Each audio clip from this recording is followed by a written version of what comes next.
All right. All right. Good evening. Good evening. Good to see you. You too, Miss Daisy. Hey, good evening, everyone. Just want to say good evening to everyone. Thank you for tuning in to our Women Talk Show. I am Lady P, your host tonight, and this is my guest tonight, Miss Daisy Brookshire. And I just want to, man, you are in for a rude awakening tonight. She has a book. She's the author of Identity Crisis. And how many of you know that we have an identity crisis in our world? How many of you know that you have had an identity crisis with yourself until you found out who you really are? So anyway, tonight I'm gonna let her introduce herself, and that is her husband, my friend, Pastor Charles Brookshire. Hello. Yes. Yes, I am Daisy Brookshire, and I just want to thank Sister Pam for just inviting us on. It's such a great love we have between each other, and I thank God for her inviting us on tonight. And we do have an awakening to come to concerning identity. Not only, well, let my husband introduce himself first. Yes, I'm Pastor Charles Brookshire, and I'm excited to be on tonight with my friend, my, my good friend Pam Pam. Yes. Yeah, we just have a ball Sunday mornings and Friday night, Yes, we do. and Bible study and Sunday school, and we're excited tonight. So I know Sister Pam has some questions, or just gonna let my wife uh, take off on her book. Um, yes, she did a good job. She finally finished it. She was, you know, uh, taking her time because she wanted it to be real. Uh, Yes. we definitely have an identity crisis, and now, especially now that we're in the last days. Yes. The devil is he's about his business. He doesn't take a day off. He doesn't take a sick day, and he's really out to destroy the youth. Many people have already been destroyed because they don't know who they are. They don't know who their father is. That is so true. Yeah, That's true. and So so anyway, so like I say tonight, this is a book that Daisy has written, and you have other books, right, Miss Daisy? I have one I'm getting ready to publish real soon, and it's called "Who Am I?" Who am I? Oh, I'm ready for that one, and I have an autograph copy. That's when I feel so special. yeah, I have an autograph. She had gave me this book on a Sunday morning, and it's amazing when she gave this book to me. I said, "Oh my God, I need this book about 25, 30 years ago." Yes, I yes. had an identity crisis when I did not even like myself. I told someone the other day, when I look in the mirror now, the person I see now, I did not see her 25, 30 years ago. I didn't even like myself. And I let people speak in my life, and what they spoke, I believe that. I believe what they said. But when I found out who I was, and the only way we really can find out who we are is who we are in Christ, being honest about it. Mhm. that's right. He knows who we are, but we when we don't know who we are, it's dangerous. Yes, it is. It is Yes, it dangerous is. not knowing who you are. You are destructive when you don't know who you are because, man, Proverbs 23:7 says what? As he thinketh in his heart, So so is he. So what are you thinking? What are you thinking about yourself? So I mean, I'm gonna let Miss Daisy have her way tonight. And I told her I'm the host, so I'm just gonna, we introduced ourselves, so we done did all of that. So anyway, Miss Daisy, I'm gonna let you have the floor. Well, thank you, Miss Pam. I had a problem with myself because I didn't know. I would actually look in the mirror and I wonder who a human being was. I mm, look in the eyes and say, well, what is eyes? What is a mouth? What is a nose? I did not know what a human being was, so I could not know who I was. And I searched and I searched and I searched, but it seemed as though the journey was so long. I remember my mother attempted to commit suicide. And Mhm. in that, I really didn't know who I was because a lot of times you think it's your fault. Yes. You know, Now, the thing about God is I was in Port Arthur, Texas when this happened, and all of a sudden, I guess this book been in me a long time, and it just got on the pages recently. So I just thank God for God putting it on those pages, because I was hurting and paining. And even when I got saved and gave my life to God, I still didn't know who I was, Pam. And for the purpose was I let people tell me who I was. Yes. And when you let people tell you who you are, you don't know who you are. So you strive to be what they want you to be. And I remember going up to someone, I was so numb. I was so numb. I didn't love. I didn't hate. I had no feelings whatsoever. And I had kids. But I knew I was like a robot. I had kids, and I knew I had to cook for them. I knew I had to feed them. And I did all of that. But I still was so, cold. When I say cold, I mean cold that I had no feelings. I didn't love anybody. I didn't hate anybody, but I didn't have no feelings whatsoever. And that's one of the cold. And I did not realize that was depression. Many people are walking in depression and they don't even know it. And they're sitting in the church house. And that's what makes it bad. And then we wonder why the children are so confused. They're confused because we don't know who we are. So how will we teach our children who they are? That is true. Yes. And back in the day, what would happen, they'd say, well, what goes on in this house stays in this house. Mm. So the kids would see all kind of things going on in the house, daddy beating mama, whichever it may have been. Mm-hmm. And because, all right, they had to swallow that. They swallowed that. And then when they went to school, well, the teacher told them something different too. You're just an old tattletale. Shut up. Yes. Don't tell me that, because it's not true. So the child goes to the mother done closed the mouth. Now the kid goes to school, the teacher closes their mouth. And now they are teenagers in the streets now. And guess what? Now if they say that anything in the street, now they're, what they call it? Snitches. Now they're snitch. So they gone through all these levels in their lives, and they don't know who they are. And you wonder why suicide. This is why. Because we as grown-ups, we fight in the church. Mm-hmm. Who's going to be married first? I remember coming up in Louisiana. It's very hard coming up in Louisiana in the years that I came up in Louisiana. There was the light and the bright and the black. If you were dark complected as I were, I couldn't even mix with those that were light complected. I couldn't even go in the same nightclub, which I wasn't saved in. But if you were dark, you could not. There's a city called Grand Mary. You couldn't go in that club if you were dark. You had to have the good hair, the long hair, and be light. So now there's a flaw in me now, because, well, what's wrong with me? Yes. What's wrong with me? Mm. So that sets up another crisis in your life, among your own people. I'm not even talking about the outside race. I'm talking about my own people. And my sister was lighter than I was. And there were people that actually said, well, why your sister pretty and you don't look like your sister?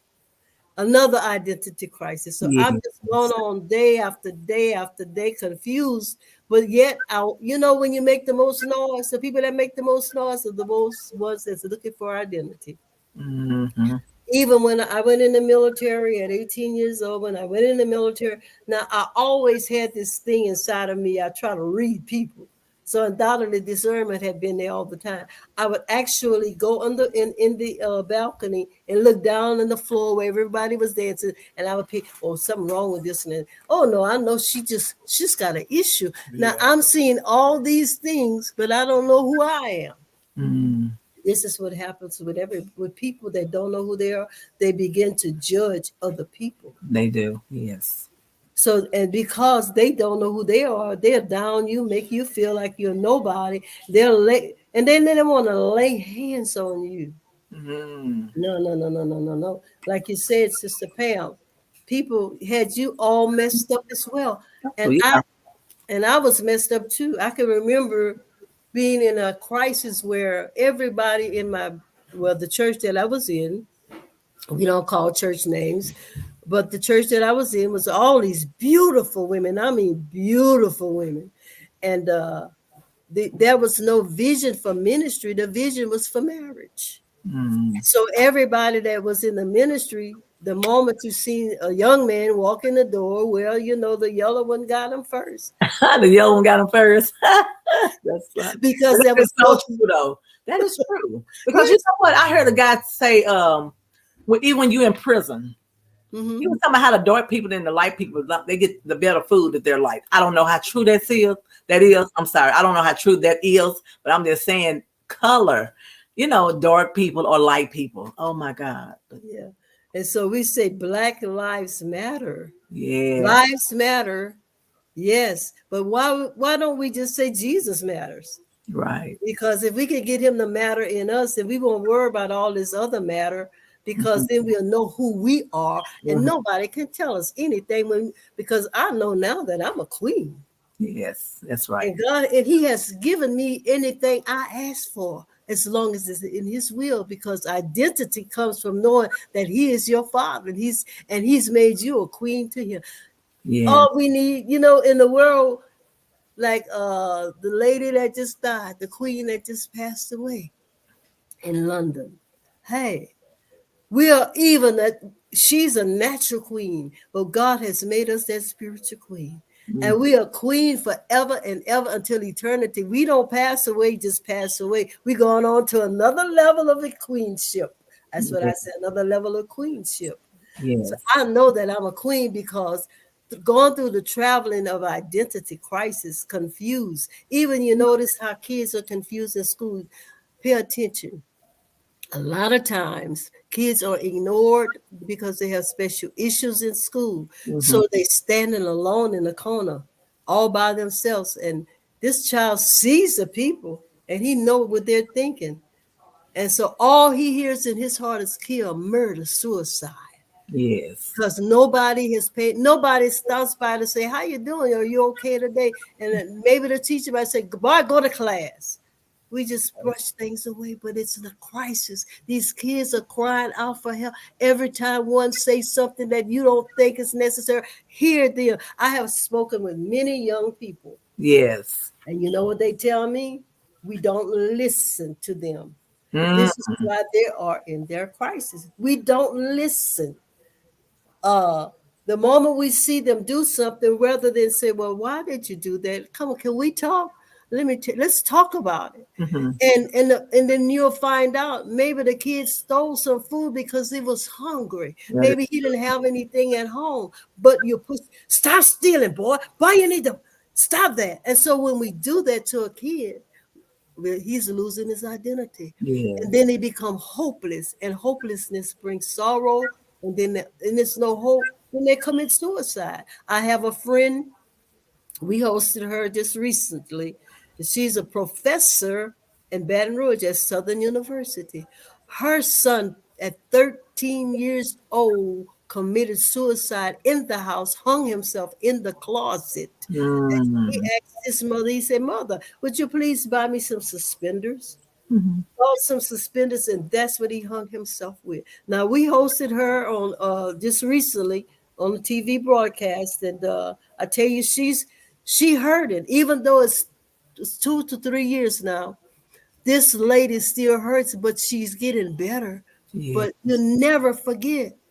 And it's because when he went to the teacher to tell the teacher, this man had hair just like this all the way down his back.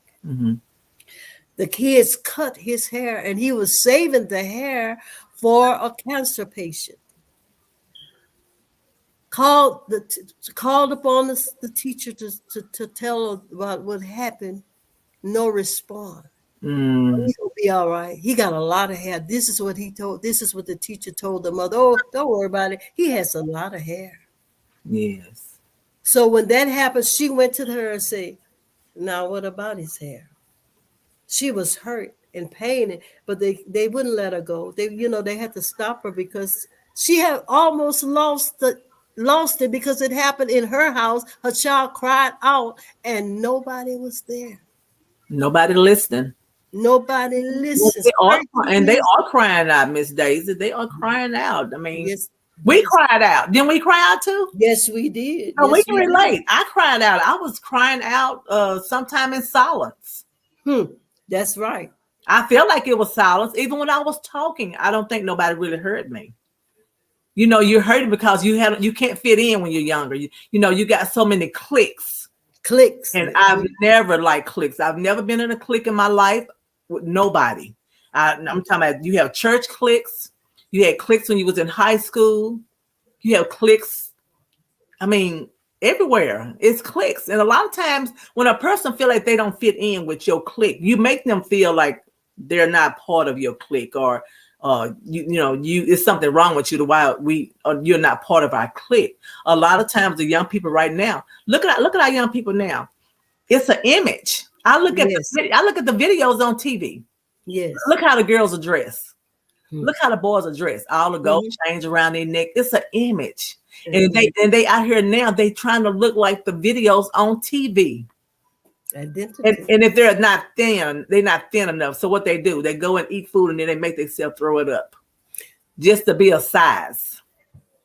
Why would an anorexia look in the mirror and say, "Oh, you're skinny already," but you feel like you're just so big and you won't even eat?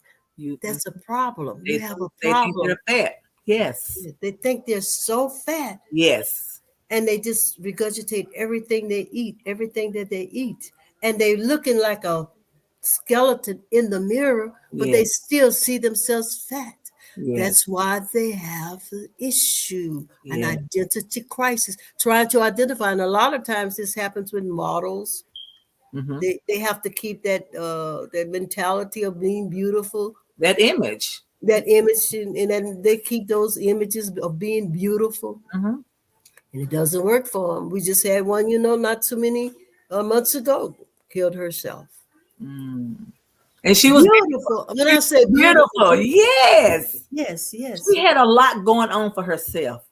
But even in that, when a person have that look, that image, when they go behind closed doors, you don't know what they're dealing with. You really don't. A lot of times they are not saying nothing. They smile. They say the right things. But when they go home behind those closed doors, they don't like themselves. No, they don't. They don't like themselves. And I'm telling you, our youth today is crying out. And like you say, we're not listening to them. What do they say? Older women teach the younger women. The older women, they trying to get their groove on now. How we going to teach them something? We can't teach them nothing. So how can we teach our children? And we want to be in the club or whatever they're doing today. We want to smoke. We want to get high. And the kid get high and you wonder, well, where you been? What's wrong with you? You look like you're loaded. Well, why? How do you know that? How do you know that he's loaded? No, you probably was loaded once in your life before. You know what loaded is. Exactly. Like I said, every young person that I have ever spoken with, the first thing that they said, elders do not listen to them. They don't even let them complete a statement. If we would begin to listen, we're going to find that we have some very, very intelligent young people. Yes. Very intelligent. You and I went to a youth extravaganza just recently. Yes. And we saw a 22, 23-year-old girl minister the word of God that had everybody in awe. Yes. She was awesome. Yes, she was. Yes. And this is what God is looking for. He wants he wants the young generation. He wants you. I saw the other night, the young generation just taking off. But God said, he's going to send them off. He said, but as elders, we must give them the wisdom. Don't get angry when they make mistakes because they are looking for identity just like we were. Yes. And when we can be real and let them know that we were there too, we can, child, you need to be safe. You need to be this and you need to be that. But them children will look at you these days and they're going to tell you, well, why you ain't doing it? There you go. Yeah, you doing what I do. Well, why you backbite? Why you talking about the church? Why you talking about everybody in the church? These kids observe. They're very observant. They see and they listen. And when they listen, they pay attention and they'll bring it back up to you with no fear. So this is why we need to get them. They don't have no fear. And when they get saved and they get God in them, hey, they're going to be some of the most greatest ministers, Pauls and Peters, apostles coming up in this world today. Yes. But we have to be an example. That is true. Sister Elder Shirley Russell say the world has us searching for what's that, vain views causing even more pain. Exactly. Yeah, it is vain. Even beauty is vain. Yes, it is. Talking about that image, beauty is vain. Look what we do to torture ourselves with. I'm saying beauty. We go in and we get the breasts. Yeah. And they got the butt implants now, and everybody have big bottoms now. I'm just like, I go sometimes to the stores and I be like, is that real? I mean, well, at first I thought it was real until I came into the knowledge of what was going on. You know what I'm saying? But these younger generation, I'm telling you, this is the image that they want to find. I mean, are they looking for, like she says, searching for vain views are causing even more pain. Those girls who are getting those butt injections, man, that's not gonna last. No, it won't. That's gonna droop one day. Yes, ma'am. For real. Like even people, it's gonna droop. Yes, it will. It's not going to last. When you get a certain age, I don't care what you do, unless you're going to keep going back, getting pumped up. And who wants to keep going back, getting bumped? Right. That is right. But I'm saying, like she said, vain views causing even more pain. It's going to cause them pain because they're going to suffer for that. Beauty is vain. It really actually is. It's okay. I'm not saying don't be beautiful, y'all. Let me stop here. Because sometimes you could say something to me. Well, you trying to say you should be beautiful? Yeah, there's a natural beauty too. Yes, it is. There's a nice beauty. And like, you know, I think of that, what's that that movie called Imitation of Life? Remember Sarah Jane? Sarah Jane, she didn't want to be black. She wanted to be white. Identity crisis. Right. She did not like who she was. Then she was ashamed of her mom. Yeah. That movie breaks my heart every time I see it because I want to know how many kids out there are ashamed of their parents. Yes. So I'm just saying, you know, but she wanted to be something that she wasn't. Yes. Yeah. You know, I think, I don't know if I put it in my book or not, but there was this advertisement talking about these two beautiful, this little girl was the prettiest girl in the world. And my heart went out. I began to cry. I say, well, she has sisters, she has friends, there's kids in school. So how does that make them feel? And what's going to happen to her? They're going to do things to scar her, to hurt her. Because if you're the most beautifulest person in the world, Pam, I don't even have a chance to live in this world because you're beautiful because of what the world look for in beauty. Yes, their definition of what beauty is. Yes. Yeah. And they look for the eye, and now they're looking for God knows what, because we can't even go into all that. God knows what people are looking for today because they have lost identity. Women have lost their identity. Men have lost their identity. And so what do we expect our children to do as they grow up in this society that we live in today? Well, I mean, but they're basing their looks now on what they see on TV. Exactly. That's what I was saying. I look at the videos. Those videos they have, them women, everybody got a Coke bottle shape. Everybody. Yeah, right. So that's what they do. They don't go out and find the full figure woman. They find somebody who has a different shape, size. Their hair is long. You know what I'm saying? That's what they put on TV. They don't put on that woman who is my size. I put it like that. They don't do that. They don't look for that when it comes to entertainment. They don't look for that. So now what I do, I'm looking at TV like, I remember my daughter when she was younger. She would put a towel on her head and act like she had long hair. And she wanted to be white. Wow. That broke my heart because she didn't like being black. Wow. That was an identity crisis. Yes, it is. Yes, it was. She wanted long hair and she would go through the house doing the towel like this here. Well, yes, but I'm saying I'm glad she came out of that because black, I mean, you appreciate whoever you are, black, white, whatever.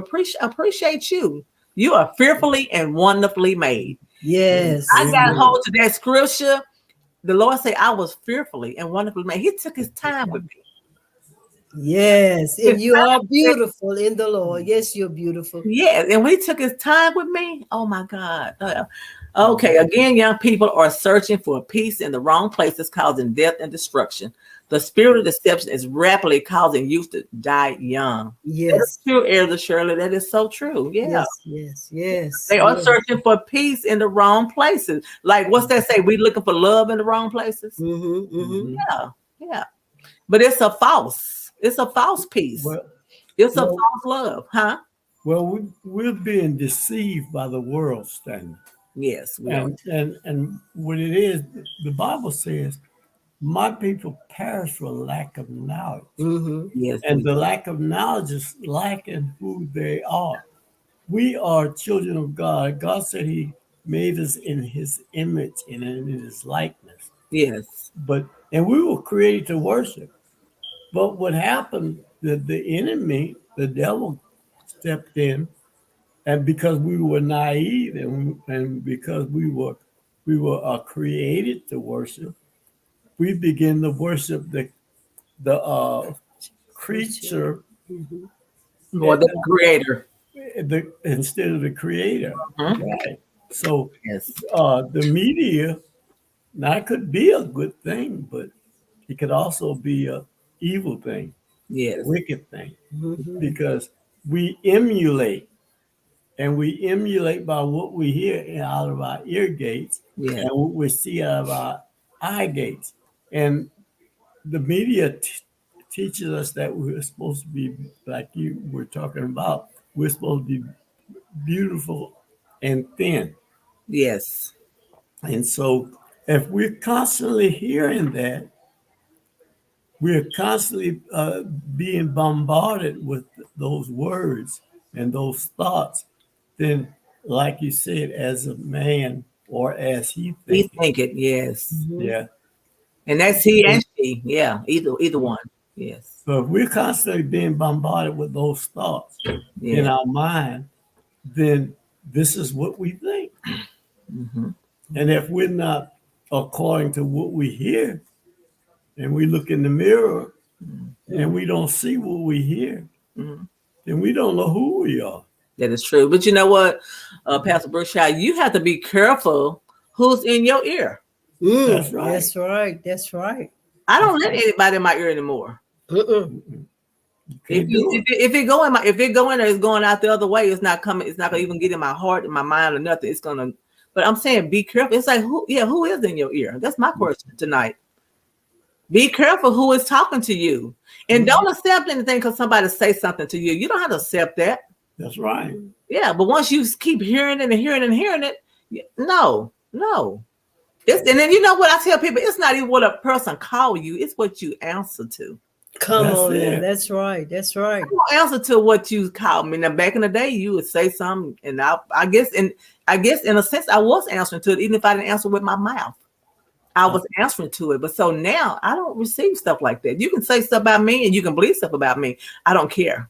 It doesn't matter. I know who Pam is now, and I tell anybody it's too late for anyone to come into my life and tell me I'm this or I'm that. That's right. If you don't like me, go to my father. That's right. Pam, Come on, now. I don't like Pam. Come on. You need to go to now because guess what? He made this. That's right. He created this right Yes, here. he did, and he Yes. wonderfully made you. Yes. Wonderfully made. And I love it. I wish I would have known what I know now today. I wish I'd have known it a long time ago. Because people are so cruel. Yes, they Yes, are. they are. Very People much. are so cruel. Like I say, even the bullying thing. I know you talk about bullying even too, Miss Davis. The bullying Yes. is so bad in these schools now. These kids are hanging themselves because they don't fit in again. You know, Right. you feel like you're nothing. They make you feel like you're nothing. And then when you Exactly. go home and feel like, and then you got a parent who's talking, speaking negative in your life. You know, you got parents who tell a kid, you ain't nothing, you'll never be nothing. Mm. Right. So they're getting on every end. They're getting it at school, they're getting it at home. Yes. And I'm glad you said that because I experienced something like that when I was one night. I worked retired from the post office. Mm-hmm. I worked at night, and one night I was coming from work, and I stopped in this little Stop and Shop store. And while I was in there, a crowd of kids came in, teenagers, and there was one girl, a lot of guys, about 6 or 7 guys, and they all left out. The men all left out the store, and the girl was still in there looking for something. Mm-hmm. And one of the guys came in and said, "Where's my B?" Mm. And she looked up and hollered, "Here I am." She answered to it. Yes, Yeah. she did. I dropped my head. I just, I dropped my head too. yeah. Mm-mm. And you know what? There's another aspect of our identity crisis. You know, and this, I wrote this in the book, and my granddaughter read that part of it. She said, "Mama, this actually happened to someone."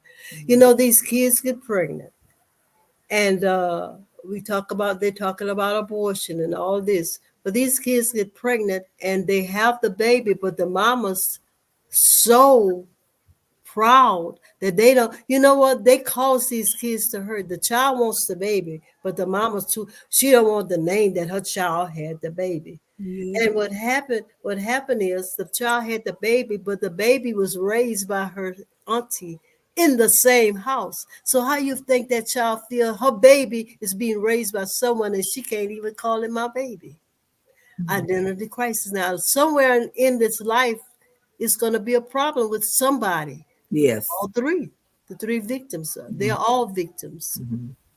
So there's a problem there. So you know what, mamas, my God, if your daughter get pregnant, when my daughter did get pregnant, when she got pregnant, the first thing I told her, we do not have abortions. Yes, right. Because I can raise it. We can raise it together because it didn't ask to come here. Mm-hmm.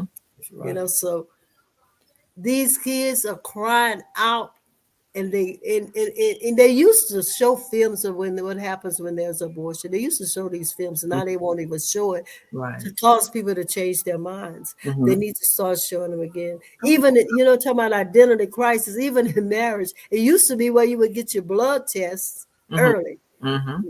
Now you don't even need one, and there's all kind of diseases, HIV and all these different types of diseases, because there's an identity crisis. I want to be married.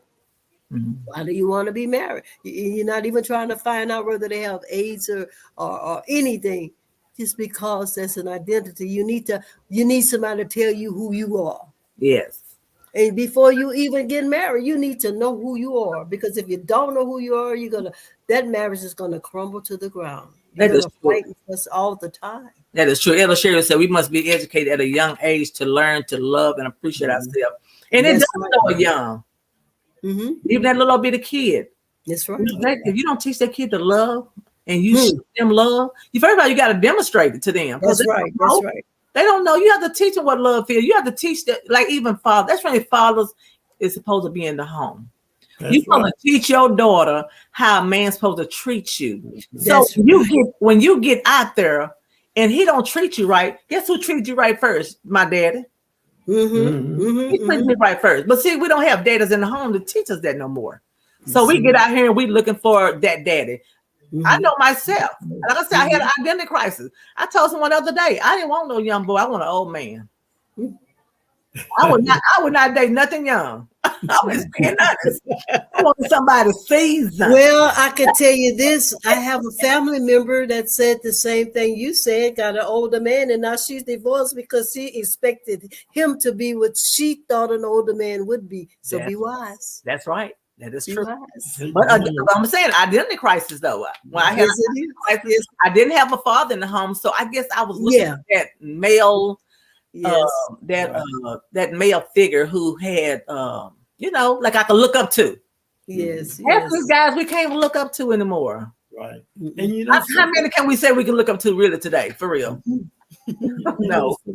we overemphasize Mm-hmm. our natural father being in the house. Yes. Once we realize who our real father is, Mm-hmm. then we can be at peace with ourselves. That is true. And because your natural father is just someone that your heavenly father used to bring you into this world. Yeah. That's why he told Jeremiah, I knew you before you formed in your mother's womb. Mm-hmm. See, God knows us because He created us, but in order to get us here, He uses the man and the woman. That's right. That is true. But see, one thing about it, we if we had someone in the family that knew God, and that's why we have to teach our children to know God, because when you know God, you don't have any problems searching for who your father is, and you can be. I mean, it's good to have that male father in the house because that's the way God set up That is true. Yes. right. Mhm. And so, but I want to tell all you girls who don't know your father, you do have a father. Mm-hmm. So don't let nobody call you illegitimate or a B or the both B's. Don't let them call you that because you have a father Yes. and he created you in his likeness and created you in his image. So he's not one of those things that someone called you, Yes. so you look just like your father. Awesome. Amen. Yes, yes. But Miss Daisy, so the book we're talking about tonight is Identity Crisis. And so what prompted you to birth this on hard copy? Like what happened to you that you feel like this was needed? I guess that's my question. Just I tell you when I really, really realized that I was sitting in a church. And it was a huge church, and I'm not gonna call any churches names.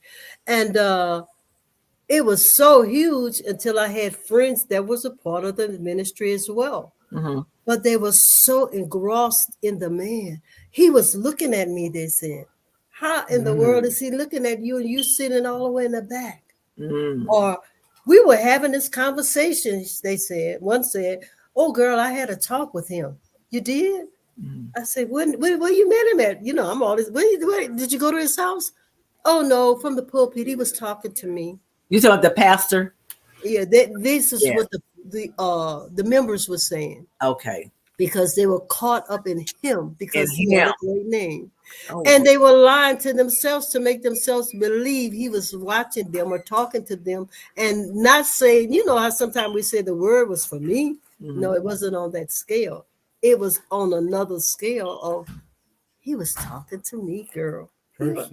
Personally. And I really, really thought it the way she said, I really thought and believed it. But she had an identity crisis. Yeah. She didn't know who she was. So the man have a big name, but with his name, people with big names, what is it going to do for you, darling? Right. What is it going to do for you? Your identity, you need to find your own identity before you even look for a man, which a man is supposed to find you anyway. So she got caught up. So caught up. Yeah. And I began to say, oh my God. And I write all the time. So I was always writing. Mm-hmm. And there was a member, a prophet that came to that ministry, and he was prophesying, but he didn't prophesy to individual people. He prophesied to the each aisle. And as he prophesied, he said, I see books and in the aisle that I was sitting in. And that thing began to just build up in me. And I began to write and write and write because that's where I really saw an identity crisis more so in the church first. In the church, yes. Even though I've seen it before, but it was this one that really stood out in me. I said, my God, we sitting right in the church. We say we're full of Jesus and we still don't know who we are. Why is that? We're lost sitting in the church. Yes. We're lost. Looking for Christ. And it comes, we have as leaders now, we are leaders. And so now if somebody comes to me and say, oh, girl, you really can. Oh, girl, I love the way you prophesy. I love this about you. It's God, darling. We have to let people know it's God. It's not us. That is true. We don't, and when the members or pastors or leaders or whoever they may be are not letting people know it's not about me. It's all about him. Yeah. This is another problem that the kids have, an identity crisis in church, because they grow up, they're going to shout like them, they'll preach like them, they sound like them, they growl like them, whatever they do, they mimic them. Yes. And that's because they're looking for their own identity, and the leader is not telling them. That's why we're supposed to teach our younger ladies, hey, baby, you don't have to be like me, but you can live the life of Jesus Christ like I live it. Yes. Yes. So we want to look like somebody. No, you don't need to look like me. You don't need to wear what I wear, because what I wear, like, I know a younger generation, they dress the way they dress. Mhm. Well, I can't wear everything they wear, but I'm not going to dress old either. So I know who I am. So you have to know who you are. You can't do things to satisfy people. So those are the things that I love to tell my young people. Hey, just be who you are. That is Even if it come out wrong, it's okay. You know what the words say, repent and God will forgive.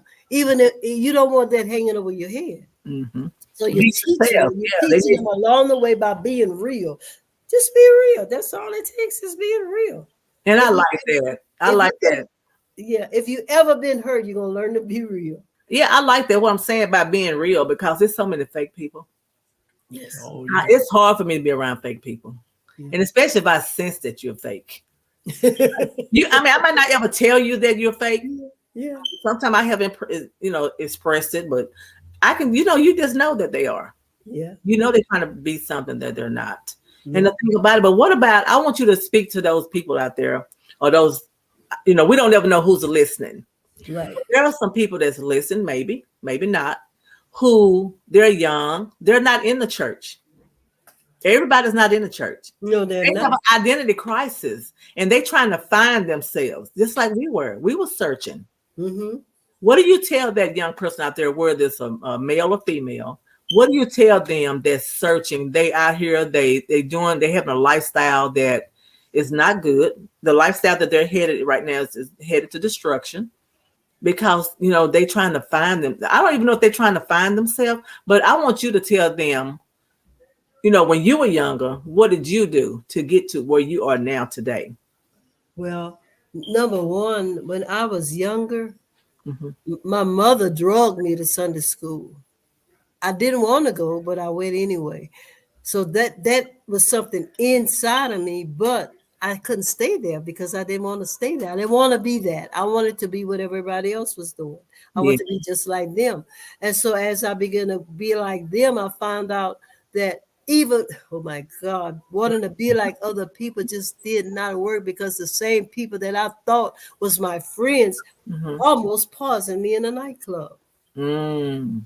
So I advise you to be who you are. Yeah. My daughter, back in the day, she, everybody wants to wear the name brand clothes.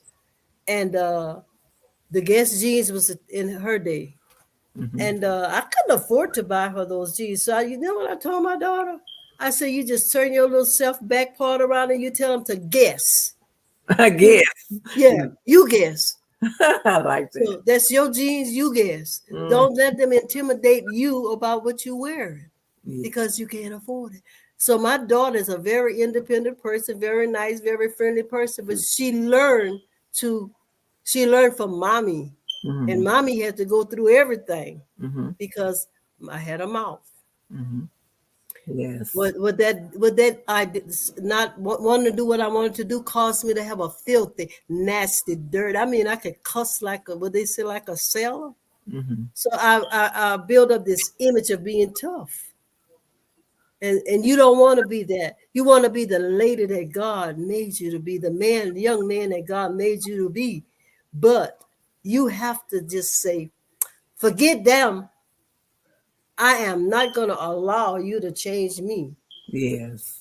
And you have to talk to yourself a lot of time. If you don't know God at the time, you're going to have to talk to yourself, because in most cases you can't find anyone to talk to. And I don't want to jump off the subject, but man, there's so much going on with identity, even in the church. And I keep falling back to the church. Yes. But all I want to tell you, babies, is look, if you don't know who you are, you can get on your knees and say, God, I don't know who I am. Because I'm going to tell you something we tell young people, y'all need to pray. But they say, I don't know how to Don't pray. know how to pray. That's right. So you tell them, well, read the word. Read what word? What are you talking about? I don't know what the word is. So young people, I'm telling you, don't retaliate for the don't retaliate because it's not healthy for you to retaliate against your elders. But elders, don't retaliate against those babies. You let them speak. You let them tell you how they feel, because they're going to tell you one thing I can tell you about a little kid. They're going to tell you exactly how they feel. If we might try to hide it. But my grandbaby would say, Mama, why are you eating that? Or something like that. And you trying to hide and eat it because you don't want them to have none. But that's not a good idea either. So you're causing them to look at you in another way. Like, you're a liar now. And they watching you, because you know you can live one thing at the church, like you said, and live something at home. They're not going to respect you. No, they're not. Because they're looking at your life, how you live. It's not what you say all the time. Sometimes it's your lifestyle. So even that person out there, like I was saying, the youth out there that's not going to church, because everybody don't go. No, they don't. And guess what? They're outside the church, looking inside the window at the church people, and they're saying, "I don't want to go in there. I don't want to go in there. I saw her last week. She was over there. I saw him last week. He was over there." So a lot of times, like I say, when we are, well, our life should be real. And I have to go back to what you said. It's not a lot of realness. Right. No, because of the images of how we should look, how we should talk, where we should live. You know, if you don't live in this type of house, if you don't drive that type of car, if you don't, you know, you're not dating this type of boy or married to this type of man or this type of woman. I know a guy, like I say, he married for image. She had the looks, she had everything going on, but that's it. That was all it was. It was just an image. Yeah, but when you get the real thing, you can't replace the real thing. The real thing cannot be replaced. That's right. And we have a confused generation. First, number one, the politicians. You see, they're supposed to be examples, but they arguing and fussing and cussing on national TV. And if they do attend church, they hear the pastors begging for money. And then they go like, "Oh my God." Actually, they will stand up. I know some that have stood up in church and say, "Well, where's your money?" So young people, we want you to get your mind focused off everybody else. That is so good. Don't look at nobody else's life. Just say, what you want to be in life. You choose the best thing that you want to be in life and be that. And as you become that, you're going to begin to, and God himself is going to begin to draw you. Man can't draw you anywhere, honey, but he can take you to the nightclub. He can give you a drink. He can give you some drugs. You could go to church and still miss it. You know the scriptures where it says, "He who compare himself among themselves are not wise." So when you compare yourself, you can't be somebody else. That's right. But then nobody else can be you. That is true. So you be the best you that you can be. That's right. Because can't nobody beat you being you. That is true. That is so true. I mean, but like you say, we have to, oh my God, we have to be real.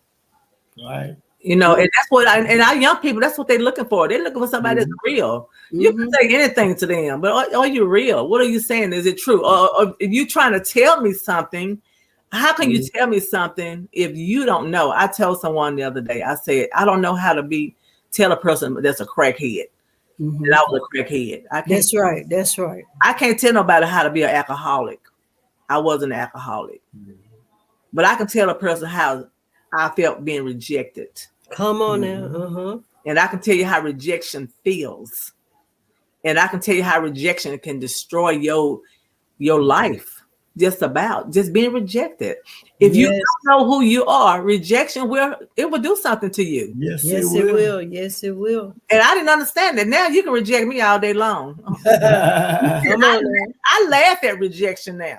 long as Jesus don't reject Oh no, please don't. You you. know what I'm saying? But if a man reject me, man, woman, whatever, I'm That's good. I am so good. And I said one time, rejection sometimes is good. Yes, That's right. yes, it is. Rejection sometimes it leads you and it guides you into God. Yes, right. it does. Yes, See, it does. it's for a reason. Yeah, it's for a reason. That when somebody reject you, it's all for a reason. He's trying to lead you to back to Him. That's right. That void that we have in our life sometimes, like I said, even identity crisis, sometimes we have that void, like we're lonely. Mm-hmm. You know, loneliness. Oh my God. It's a difference in being lonely and alone. Yes, That's right. yes, it So is. when that void is there, God want to feel that. He want to feel that, not man. He want to feel that. So guess what? When you do get into a relationship with somebody or get married, you don't go in as a half a person. You go in as a whole person. Yes, yes. You know, and that's Come why on. a man and woman. You need a whole woman. I need a whole man. I don't want a half a man. No, But like I it's said, not I don't want a man who don't know who he is. Come on Right. now. That's right. If he don't know who he is, how can I follow him? That's right. I can't Come follow on. him because guess what? He got an identity crisis. I got an identity crisis. That's called a shipwreck. Yeah. Yes, what it- ma'am. That's what it Shipwreck. is. Yes, That ma'am. is a shipwreck. Both of us Exactly. don't know. We both lost. Okay, Elder Shirley. Blind lead the blind, huh? Aurelia Shelter Russell said, we must be a true godly vessel to compel the children to turn to the true way of life in Christ. Well, yeah, we do have to be true. That's why I was just saying, even older women need to teach the younger women. That's right. Mhm. Men need to be example to boys. Right. Boys need men. Yes, they do. Yes, Okay, they do. I was a single mom with 5 kids. I have 3 daughters and 2 sons. But guess what? I can't show them how to be a man. I don't know how to be a man. I Right. know how to be a woman, but guess what? Because there was not a man in the home, I was mother. Right. Yes. I yes. wasn't father. I didn't say Happy Father's Day to me like Come some on. women do. I'm not a father. There's no Happy Father's Day to me. I'm Happy Mother's Day. That's yes, right. that's Yeah. right. So that's what I say. Because well, you know what? But if I wouldn't have knew my true identity, I would have been calling myself a father. Come on now. I understand I was doing both parts, but I'm Mhm. just saying that I know who I am now. I'm not a father. Mhm. That's I'm a right. mother. So like I say, yeah, but you know. And there's another problem with identity too. You know, when a kid is growing up, you got your little baby. Oh, she's so cute. She's Pretty. so cute. Or he's so pretty. And then what happens? You know, the little kid do something wrong. You say, "Oh, that's so cute. Oh, he's so cute. That was cute." They spit at somebody. Oh, he didn't mean it. He was so cute. Right. Or they threw Everybody's cute. something. They throwing something, you know, they take their little brother's shoe, their sister's shoes or whatever, and they start throwing things around because they don't like their little sisters or the brothers, whatever. But what happens is mommy say, "Oh," or daddy, whomever, "Oh, that was so cute, baby." But by the time they get older and they are not throwing shoes anymore, they're throwing knives and they're shooting guns now. Yes, that's So right. that identity started at home when you could have caught it right then. That's You allowed that little cute one. Oh, she's so cute. Oh, and she puts her hand on her hip and say, "No, I'm not gonna do it." You ever seen little kids do that to their yeah, parents? that's right. But they think that's so cute. Mm-hmm. That's not cute. No. Now we have to raise those kids because when they grow up and they without that true identity, that's not cute. That's identifying right from wrong. Without scripture, right from wrong. That's right. You So- teach them young. That's You don't exactly teach them when they get 13 years old. It's That's too right. late. It's really actually too late. Now, I don't want to say too late, but it's too late. in some sense it is because the seed sometimes the seed is buried so deep it takes so much to get it out of them. Mm-hmm. You know, but God knows exactly what to do. He knows how to get it out of each one of us. But because we have to teach them from babes. Yes, You their know- identity when they're babies. Because there's no exempt to crisis. No exempt. Even the baby in the womb, there's no exempt to that baby being in the womb. It goes through crisis in the womb. Because why? If somebody drinking and smoking and doing all this stuff, that baby's going through a crisis inside the womb. And then when it's born, it's in a crisis because now it's screaming and hollering because it wants that drug. Yes. So we birth crisis into the world sometimes in our own children. And I'm glad you said about the pregnancy too, because I see a lot of pregnant women who smoking cigarettes, smoking weed. They're drinking, but your baby is drinking and smoking everything that you're doing. That baby's in a crisis. That baby's in a crisis. That innocent baby that has no control of what you're doing to that baby. And they are innocent. And when they come out of the womb, like you said, I worked in the school system. We dealt with drug babies. That mom carried them and did drugs, and then they had problems, and they want to put them on medication because it's like that's the only thing what's helping them. They're fed for medicine because they used to medicine. It was already in their system in the womb. Yes. Yeah, Ritalin. Yeah. Yes. All those drugs that are in those kids, they're going through identity crisis because most of the time they're birthed into it. They birthed into it. And because that's why we're supposed to train them up in the way that they should go when they're little. And it doesn't necessarily mean that you were a Christian. There's such a thing as good and evil. And you know good from evil, whether you in church or not. That's right. Wrong from right. That's right. Yeah. And so we ask the young people, when you know you're wrong, just admit you're wrong. If you're right, you're right. If you're wrong, you're wrong. And that will help you along. That will take you a long way in life. Yes. And just learn to respect yourself first. That is true. When you respect yourself, then you're going to get respect from others. And then you may listen just like you want the elders to listen, you listen to. And when the elders over talking to you, you just be quiet and say, wait a minute, let them talk, let them finish talking. When the elder get through talking, you say, now can I speak now? And then you speak. And if they don't want to hear you, you just go on and you just leave it. The Bible says, let them alone. That's what the Bible says. When you don't want to hear anything.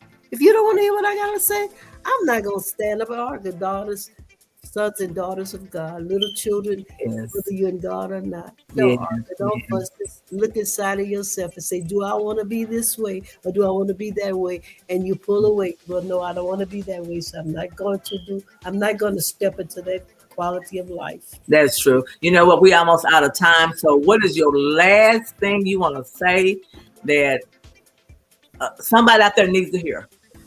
The last thing I want to say is crisis comes to every one of us somehow or other. There's going to be a crisis in your life.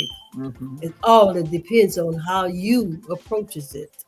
Now you can approach it negative and it never ends. Yes. But you can approach it positive and you'll get positive results. Yes. And you know what? That is so true. Well, I want to thank you, Pastor Daisy, Pastor Charles, and Daisy Brookshire. Let me get that right. Charles and Daisy Brookshire.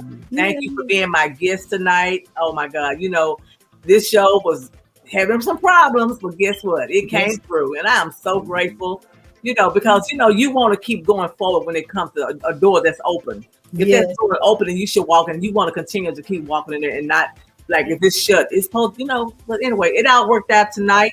And I'm so glad you guys enjoy me. I love y'all, right? We love you too. We love you too. I love y'all. Oh my God. These are some great people. And I thank you. Like you say, her book.